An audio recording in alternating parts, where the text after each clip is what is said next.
buen día a toda la gente de Latinoamérica que se ha sumado. Buen día, estaba Belén por ahí. Gracias, Alberto, eh, por el tiempo y la predisposición.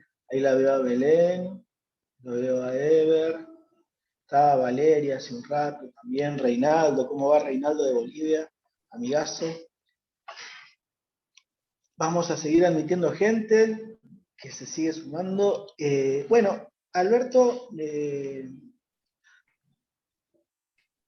nos conocemos por aquí, no tenemos el gusto de haber trabajado en nada juntos todavía, seguramente vamos Todavía. a... Todavía es un mientras tanto, así que le pedí si tenía la gentileza de compartirnos una publicación que habían hecho acerca de COVID, ecografía, y amablemente aceptó. Así que vamos a escucharte, Alberto. Yo voy a apagar mi cámara y apagar mi micrófono, y al final de tu presentación charlamos algunas cosas o las preguntas que hayan del auditorio. ¿Te parece? Impecable. Dale, fantástico. Me corro entonces cuando me deje esto. Ahí está, todo tuyo. Bueno, gracias. No, sobre todo gracias, Javier, y gracias por todo esto que haces de ecografía, en realidad. Bueno, mi nombre es Alberto Serra, soy intensivista pediátrico de Montevideo, Uruguay, y formo parte de la Red Network, que supongo que habemos de varias unidades, capaz que formamos parte de la red. Con interés en ecografía, creo que como hemos hecho todos, autodidacta, leyendo, uniéndonos al curso, y la verdad que este trabajo tuyo, Javier, es fantástico los sábados, o cuando uno pueda ver las charlas grabadas, es una puesta al día y para ir interiorizándome más. O sea, es la manera de devolver todo este trabajo que haces, o sea que no podía decirte que no. Bueno, Javier me pidió que habláramos, que expusiera el trabajo que nosotros presentamos. Lo que hicimos fue, estos son que publicó en la revista de la SATIS, unas recomendaciones para la ecografía, tanto en pacientes adultos y pediátricos durante la atención de la pandemia. Este trabajo fue promovido sobre todo por mis colegas, el doctor Christian Schick y el doctor Julio Pontet, que son intensivistas de adultos, son docentes en POCUS, y son, la verdad, que son los promotores de la ecografía ecografía clínica esta que hacemos, en el CTI de adultos. Esos son los promotores, tienen trabajos publicados, libros escritos, y la verdad que el poderme pegar con ellos a trabajar en algo ya es un honor para ir aprendiendo. Después el doctor García Baice es imagenólogo, imagenólogo pediátrico del Hospital Pereira Rosell, un referente de la imagenología, y es un imagenólogo con la cabeza abierta, de poder ofrecer cursos y trabajos. Hemos hecho con él cursos sobre la ecografía clínica para el clínico, y entendiendo totalmente la diferencia con la ecografía que hace en su especialidad. Y junto con la doctora Gabriela Sequeira y yo somos intensivistas del Hospital Pereira Rosell. Yo soy de Casa de Galicia además, que pusimos la pata de la parte de ecografía pediátrica. La pandemia en Uruguay apareció, se decretó, por decirlo de una manera, el 13 de marzo del 2020. Como en Uruguay es un país chico y todo llega tarde, en realidad la primera oleada, 1 de marzo de 2020 hasta diciembre, digámosle, los casos fueron muy pocos y bastante controlados, creo que mucho debido a una población chica que somos. Este trabajo, eso lo cuento porque este trabajo lo propusimos en abril de 2020, cuando veíamos sobre todo la bibliografía que nos avasalló a todos, sobre el COVID y el uso que el beneficio que podíamos tener con el uso de ecografía. Aquellos que estábamos interesados en la ecografía, le vimos una pata muy importante a poder sacarle provecho. y sobre todo promovido por los de adultos, que ya empezaban a tener más pacientes. Nosotros en realidad pacientes pediátricos empezamos a tener recién como a finales de año. Los de adultos ya tenían algunos pacientes ingresados en CTI, propusieron hacer una revisión y qué recomendaciones, sobre todo para los colegas de guardia, ¿no? Que lo utilizaban. Fue propuesto allá por abril 2020 y en realidad pandemia de por medio, verán que se aceptó recién ahora hace poco en 2021. Pero bueno, les voy a contar un poco basados en qué hicimos la recomendación.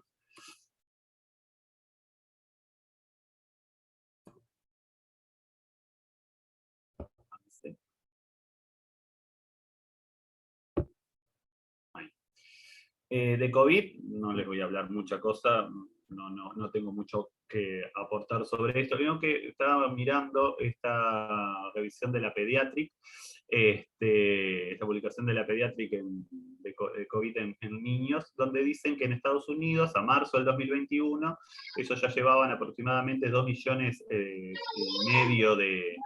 niños de menores de 18 años con COVID-19, de los cuales solo 300 muertes. O sea, era 0,0 algo el porcentaje de mortalidad. Eso me pareció interesante. Además, ellos ponen que solo 1 a 5% de los pacientes eran catalogados como severos en comparación con los de adultos, 10 a 20%. Me pareció importante porque esto es un preprint del trabajo de Cake, que seguramente varias de las unidades donde ustedes trabajan formó parte, en la red colaborativa trabajó en este estudio, y en el preprint lo que quería destacar que hubo, sí, estos son pacientes en CTI, ¿no? Pediátricos, 557 sujetos en 55 unidades, de los cuales estos pacientes, el 63%, o sea, más de la mitad, o sea, un 60%, eran de Latinoamérica. Y los números no son tan parecidos, porque la mortalidad de esa cohorte fueron un 10%. Y si lo poníamos a menores de 2 años, eso era aproximadamente un 15%. Digo porque en realidad los contextos y, no sé, cuando tengamos más datos, sobre todo de Latinoamérica, seguramente no coincidan con lo que sucede en Estados Unidos. Me parece un apunte interesante. Del marco teórico, nosotros lo que pusimos que, dado las anormalidades pulmonares que se desarrollan en el COVID, los expertos en ese momento, la recomendación era la realización de tomografía para empezar a detectar los pacientes sospechosos. Sin embargo, saben, por la transmisibilidad y el riesgo de transportar estos pacientes inestables hemodinámicamente y la hipoxemia, lo hacía algo limitado el poder hacerlo una tomografía a todos. Ahí está la pata de la ecografía pulmonar, que logra la detección precoz de las anormalidades que facilitan la toma de decisiones para el manejo clínico, y que tiene hallazgos similares a la tomografía de tórax. Tiene mejor prestancia que una radiografía estándar. Además de contar con la ventaja de la exposición, de disminuir la exposición del personal de salud, ¿no? ¿Por qué estas aseveraciones? Un repaso enorme de ecografía pulmonar por las siguientes cosas. Sabemos que hay 5 patrones elementales que debemos reconocer cuando hacemos ecografía pulmonar. Maravillosas charlas hay de los sábados para repasar eso.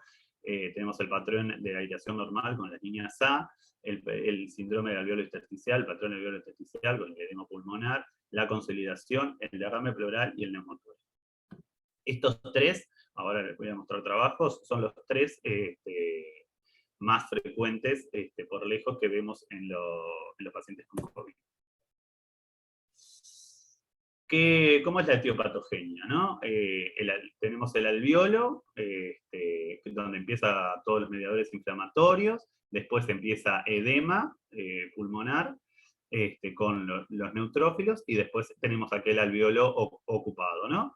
En la tomografía, esto la correlación es, lo primero, el inflamatorio no lo vamos a ver, pero ya cuando hay edema pulmonar, ya aparece la imagen que la vamos a ver repetida varias veces, que es la de vidrio esmerilado, ¿no? Vidrio desmerilado, vidrio deslustrado, como está descrito clásicamente, ¿no? Y la consolidación. ¿Por qué esto? Porque me gustó la definición en algún momento con alguno de las lecturas o docente, que el ecógrafo lo que tenemos es un densitómetro, ¿no? Nosotros medimos densidad. Pues vemos la relación aire-líquido con la que tenemos, que tenemos adelante nuestro en el pulmón en vivo, ¿no? Entonces tenemos las escalas, desde solamente aire en una motora, el pulmón normal, y acá arrancamos el síndrome intersticial, con las líneas B, con líneas B confluentes,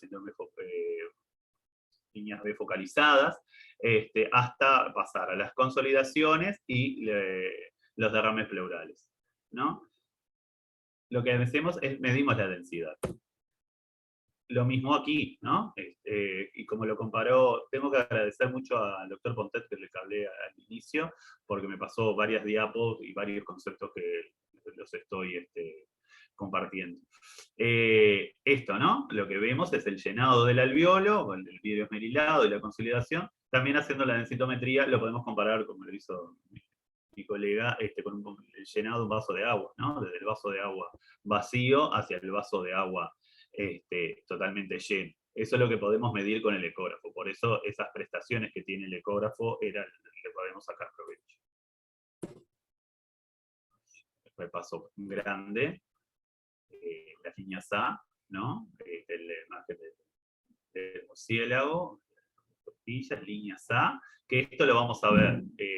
Vamos a ver descripciones donde se puede utilizar el ecógrafo como para el triage, entonces, y esto, tener una imagen así en un paciente con síntomas leves, puede tratarse en la casa, o en aquel paciente que está en la parte de recuperación, ya que nos aparezcan líneas A, nos habla de que entró en esa etapa. Síndrome intersticial, ¿no? Con líneas B, las colas de cometa que salen desde la pleura, la pleura engrosada, que lo podemos ver así, en general vemos el patrón de A3, o ya empezamos al patrón confluente con ese pulmón blanco. Y la imagen de consolidación, ¿no? Acá tenemos un patrón un patrón dinámico de consolidación con el bronco, que vemos el broncograma aéreo allí.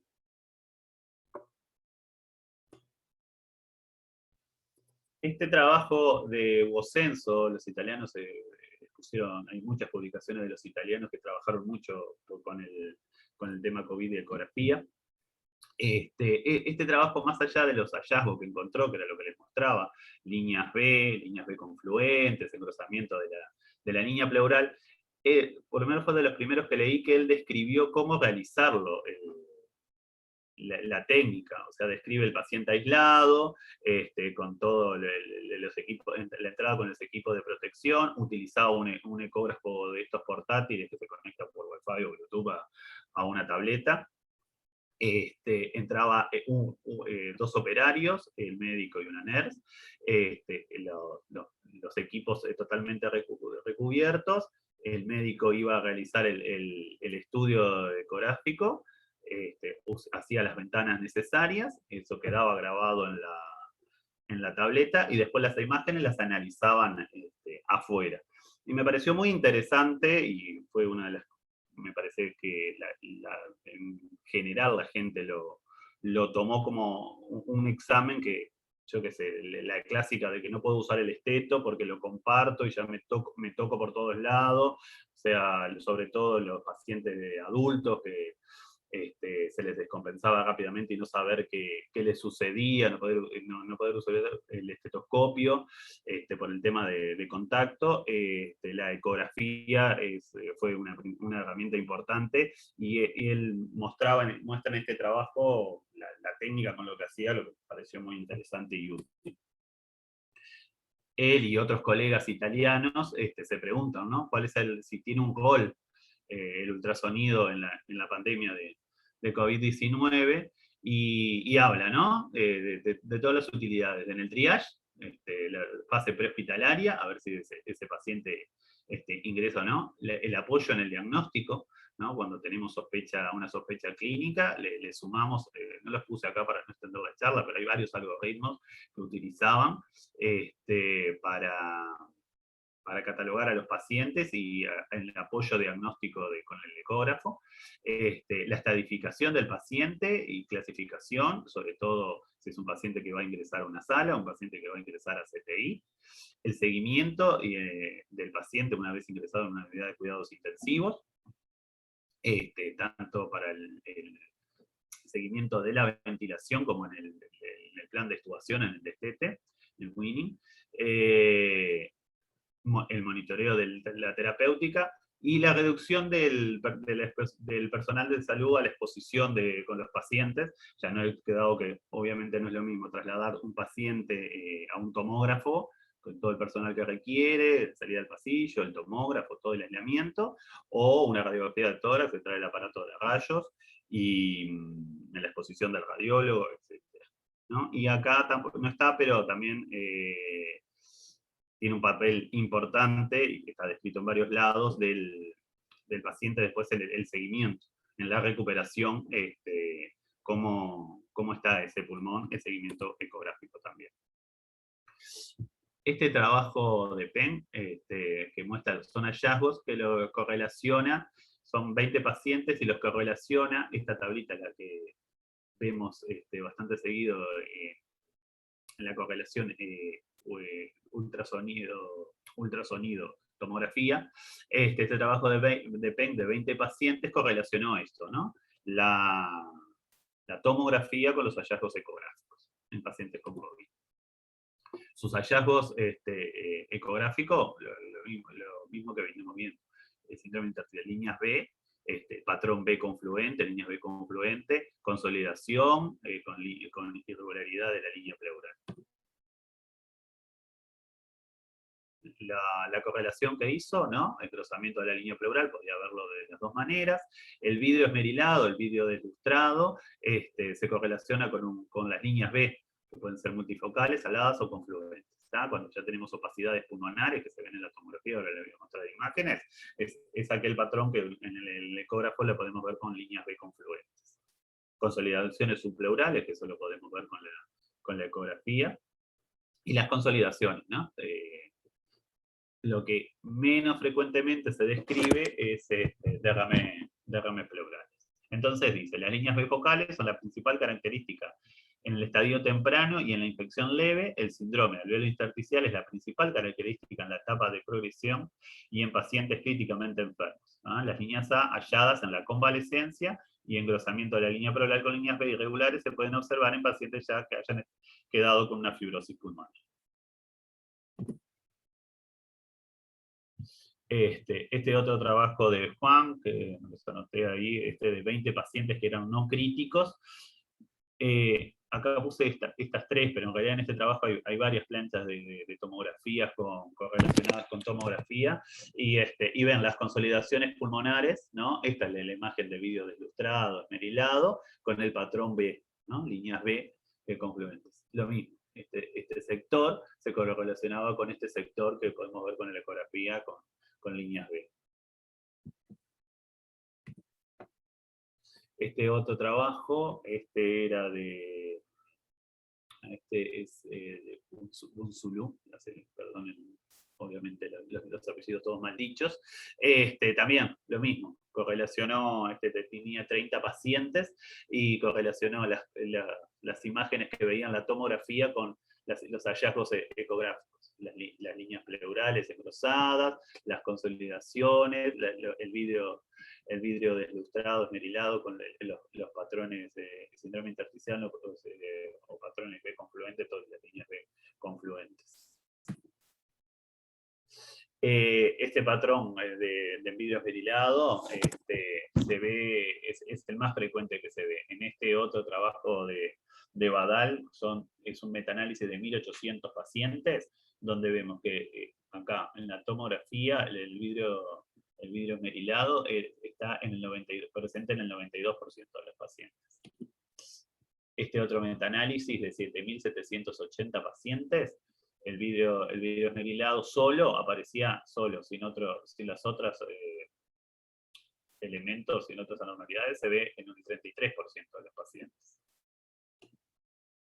Este otro metaanálisis, que son 49 estudios y 4.000 y algo de pacientes, ve que en el 78% de los pacientes con el COVID confirmado tenían opacidades en vidrio esmerilado y consolidaciones o ambas cosas. Hay algún trabajo en pediátrica, este es de los primeros, donde describe 8 pacientes con COVID, de los cuales también hay correlación de la radiología con la ecografía. Líneas pleurales irregulares, patrones B confluentes, lo mismo que lo que veíamos en adultos. Entonces, mucho de la bibliografía que les mostré, mucho de lo que nosotros nos basamos y de lo que nos estaba lloviendo, a raíz de lo cual hicimos estas recomendaciones. Entonces, el uso de la ecografía pulmonar, utilizarla, permitir una primera evaluación y discriminar el triage a los pacientes de bajo riesgo, con una ecografía pulmonar con las líneas A, o sea, una ecografía pulmonar con patrón normal, de aquellos con riesgos más altos, con patrones anormales en la ecografía. Utilizarla para seguir la evolución de la enfermedad, detectando precozmente y adelantándose al deterioro clínico, observado sobre todo en los adultos, observado con frecuencia el 7º día. En los pacientes en cuidados intensivos, monitorear las maniobras de reclutamiento pulmonar y guiar la respuesta a la posición prona, el manejo de la enfermedad con oxigenación en aquellos que se utiliza con ECMO, y tomar decisiones relacionadas para el weaning, para la desvinculación del paciente al ventilador. Y evaluar en la fase de convalescencia de recuperación la aparición de las líneas A. Que los hallazgos ecográficos, que fue un poco lo que les fui mostrando, irregularidades en la línea pleural, el patrón intersticial con línea B en una variedad en que pueden ser focales, multifocales o confluentes, la consolidación en todas sus variantes, con áreas de consolidaciones subpleurales, consolidaciones multifocales pequeñas, consolidaciones multilobares extensas a predominio basal, y el broncograma aéreo, como les mostraba en el ejemplo.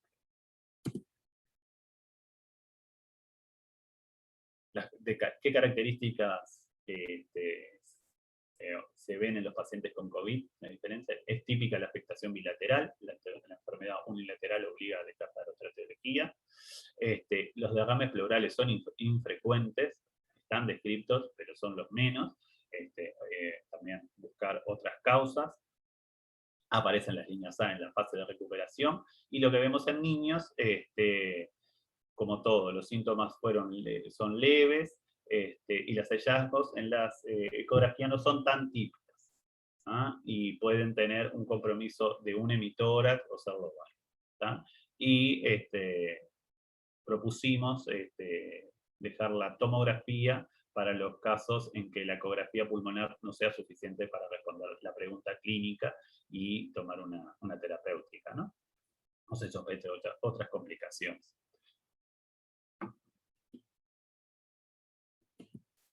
Una cosa que por frecuencia, lo que se vio también, el tipo de lesiones, eso, creo que no puse ninguno de esos trabajos, que las lesiones, la enorme mayoría eran lesiones periféricas pulmonares, por lo cual la ecografía también tiene su ventaja para su utilización, porque son imágenes que podemos ver. Utilizar el puntaje de ecografía pulmonar, el Strong Score, como herramienta en pacientes donde tenemos instalado un SR con distrés, en cuidados intensivos.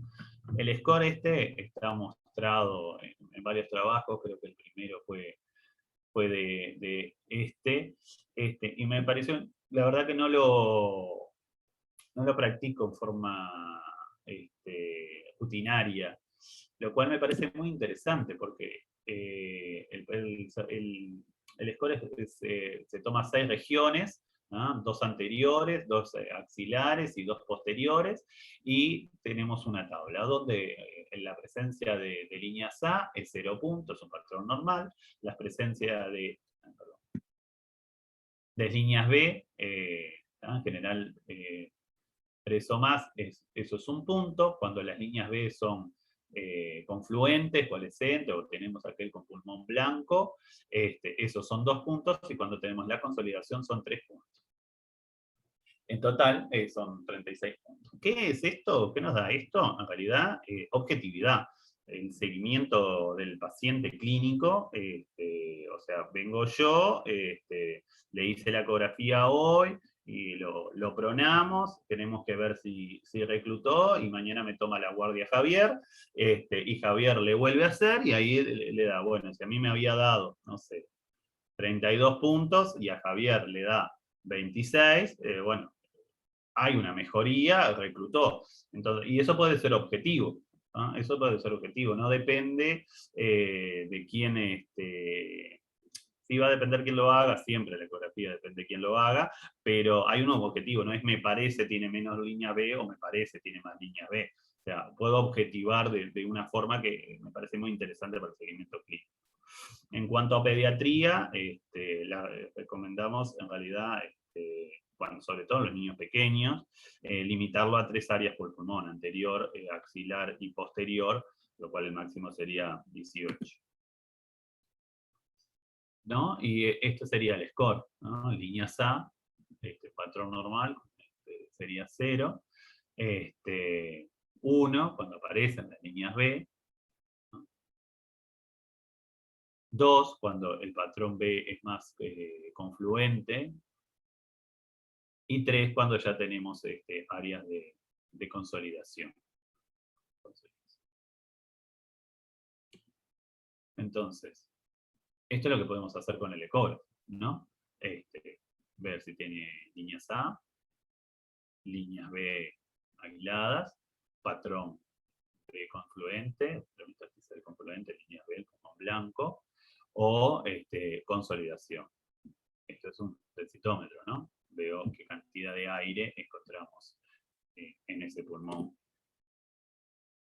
Lo que se ve relacionado, sé que había pegado el alveolo, lo que se ve relacionado con las imágenes que veíamos del alveolo llenándose, ¿no?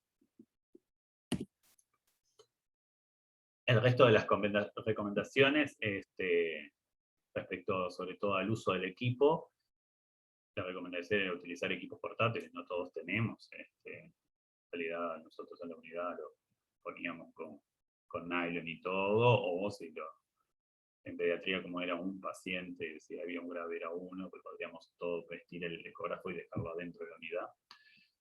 Utilizar la sonda lineal o convexa, eso depende del tamaño del paciente. Tener el aislamiento de todas las medidas preventivas con los equipos de protección. Cubrir la sonda de ultrasonido con la funda plástica o nylon, eso incluso como cuando vamos a hacer las vías venosas centrales o algún otro procedimiento. Al finalizar el procedimiento, descartar toda la funda, la limpieza de la sonda como corresponde, ahí lo pusimos, pero ya tuvimos una charla de todo el mantenimiento del equipo, que estuvo muy bueno. No limpiar los transductores con las soluciones alcohólicas, para destacar de lo de la limpieza. Y mantener los traductores como conectados y no tanto movilización del aparato por el tema de la contaminación. Bueno, en realidad esto es corto porque es un poco, quería mostrar el trabajo de COVID y un poco en qué nos basamos para hablar de, en qué nos basamos para esas recomendaciones.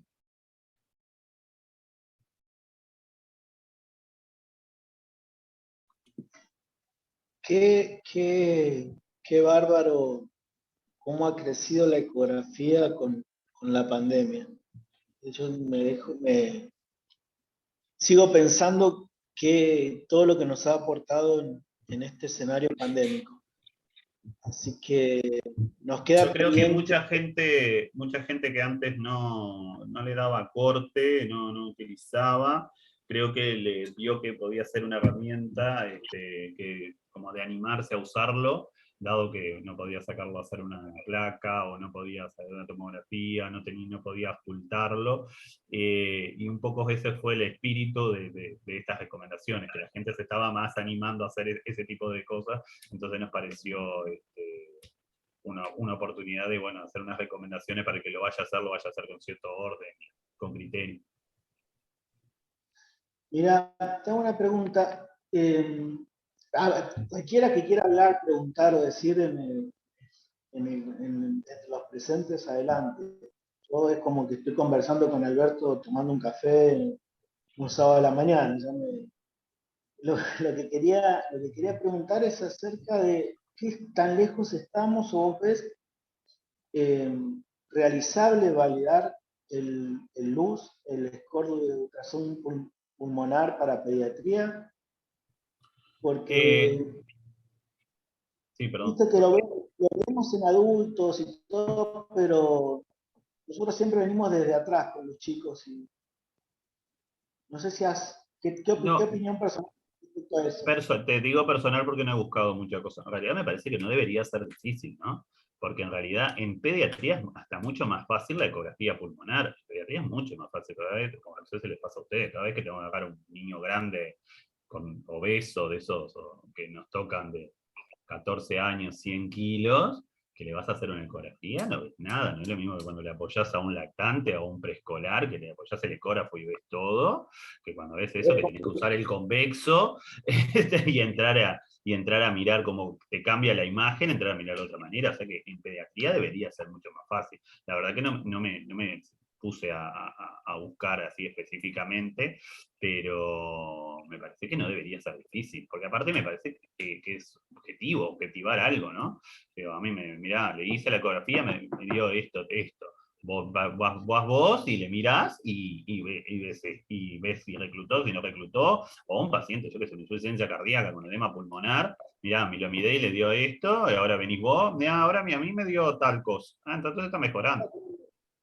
Lo que digo, Alberto, que sería bueno tener, por ejemplo, es decir, de 0 por kilo o por año, decir, bueno, este es el score que vamos a manejar, esta puntuación, estas áreas, de esta tanto, tenerlo normatizado. Todos le decimos a nuestro compañero de laburo, mira, este tiene todas estas partes B, todas estas partes A, no, o sabemos cómo está el pulmón de nuestro paciente todos los días según el seguimiento ecográfico que le hacemos, pero no tenemos, me parece, o si ya por lo menos yo no lo tengo, normatizado qué score vamos a manejar, porque vos recién dijiste, y en un lactante sería de tanto, Mm. pero es como que vamos Sí, adaptando de sí, acuerdo. intuitivo. Claro, no tenemos, no estamos todos de acuerdo de decir, bueno, vamos a hacerlo de No. esta manera y vamos a tener al lactante vamos a ver tantas áreas, al preescolar vamos a ver tantas áreas, al adolescente vamos a ver tantas áreas, y vamos a hacer el luz de acuerdo a este puntaje según las edades o los pesos. Me parece que quizás eso sería un laburo que nos quedaría un poco por delante para Sí, generar, sería ¿no? interesante. Sí, sí, habría que buscar a ver cómo hacerle la validación, pero sí, puede ser muy interesante. Me parece que no puede ser muy complicado.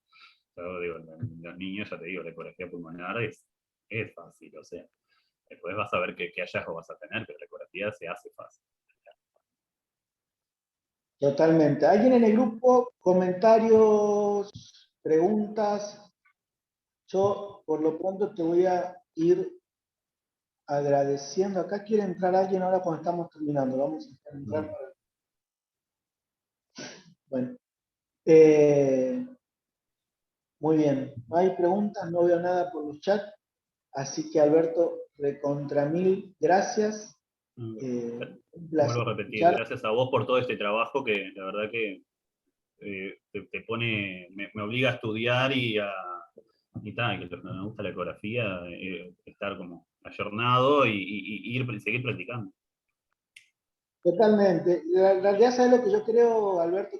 Que éramos muchos haciendo ecografías autodidacta, leyendo, tratando de ponerse, de mirar mucho a los adultos, y lo que nos permitió esta pandemia fue encontrarnos con intereses, inquietudes similares y poder compartir este espacio que está tan bonito y tan bueno y tanto disfruto, y agradezco tus palabras de agradecimiento, valga la No, son redundancia. reales. No tenía cómo decirte que no, digo, si Javier me pide, como que ya aprovecho tanto lo que están haciendo los sábados que no podía decirte que no. Muchísimas gracias. Bueno, por ahí preguntaba alguien, a ver, acerca del patrón en bronquiolitis. Felipe pregunta, por lo general la bronquiolitis hace lo que se le canta, como clínicamente es, ecográficamente es. Lo que hemos visto hace un tiempo, repasando el tema, son los distintos patrones que usaban para estandarizar gravedad con bronquiolitis. Según habían realizado un score, no sé si Alberto querés comentarlo eso. Yo en algún momento hice alguna revisión, pero no había muchos trabajos. Los patrones que veían era de síndrome intersticial, sobre todo hay score, como vos decís vos, y que se asociaba, por ejemplo, a aquellos lactantes que iban a necesitar oxigenoterapia, eran aquellos, no me acuerdo bien exactamente cómo era el score, pero una de las características que tenían la ecografía era que tenían consolidaciones subpleurales. Y después líneas B y síndrome intersticial. No, es como decís vos, era un patrón, pero sobre todo, yo siempre cuando lo leí en su momento, lo asociaba, pero como lo ves en la placa, ¿no? La placa, esa que describís, el infiltrado intersticial, difuso, no sé qué, bueno, la ecografía es eso. Lo que se ve es el síndrome intersticial, la línea B engrosada, y como que los más severos, los que se veían eran consolidaciones subpleurales. Claro, el espectro clínico que tiene la bronquiolitis es lo mismo que el espectro ecográfico que presenta. Entonces los tenés desde con ecografías sin alteración o con alteración mínima hasta ecografías con patrón B, bilateral, difuso, que serían los que a veces se nos dispersan las bronquiolitis dispersadas. Sí, claro, después cuando se evidencia, cuando empeora. A mí lo que me pasa muchas veces con la ecografía es que vos encontrás, con la ecografía es tan sensible que encontrás imágenes, yo qué sé, algunas como de consolidación, que no te queda tan claro si son atelectasas o consolidaciones infecciosas, y decís, ay, este es una bronquiolitis BRS, no se merece tratarle con antibiótico, si yo no le hubiera hecho la ecografía, no me enteraba, entonces vas viendo un poco la evolución, eso es lo que me pasa a mí personal cuando hago las ecografías en las bronquiolitis. Lo que está bueno para el seguimiento que tratamos de hacer en nuestro servicio, como te digo, la ecografía, para saber cómo están los pulmones de nuestro paciente. O sea, complementar eso que todas las mañanas escuchamos cómo suena, a ver cómo lo vemos. Entonces, eso nos brinda mucho. O sea, el paciente que hizo una febrícula o que desmejoró de su aspecto ventilatorio y cambió la ecografía, ya tengo un elemento para avanzar. Así que los invitamos a todos a que la usen como monitoreo. Es una herramienta sumamente útil. No te quito más tiempo, No, Alberto. muchísimas gracias. Que siga bien la guardia. Que no Gracias. lo... Buen sábado. Que tengas buen fin de semana. Un abrazo para toda la gente. Nos encontramos el sábado que viene. Y gracias de vuelta, amigo. Muchas gracias. Adiós.